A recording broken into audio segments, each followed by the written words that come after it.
এই Bangladesh national service প্রকল্প স্থায়ীকরণের যে সূত্র আমরা মন্ত্রকে করেছি স্থায়ী না হওয়া পর্যন্ত আপনারা রাজপথে থাকবেন তো ইনশাআল্লাহ।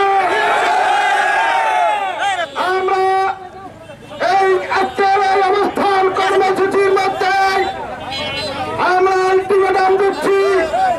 এখন 12:23 আমরা 1 ঘন্টার আলটিমেটাম দিচ্ছি।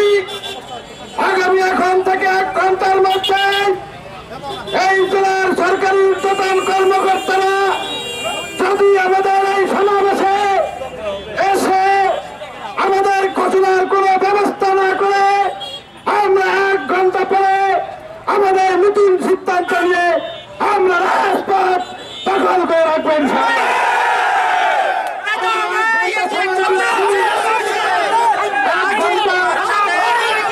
আপনারা কেউ রাস্তায় নামবেন না। আমরা শান্তিপূর্ণ ভাই বোনেরা একদম রাস্তায় নামবেন না, রাস্তা ক্লিয়ার রাখবেন। 1 ঘন্টার মধ্যে আমরা আমাদের রেজাল্ট আমরা ঘোষণা চাই।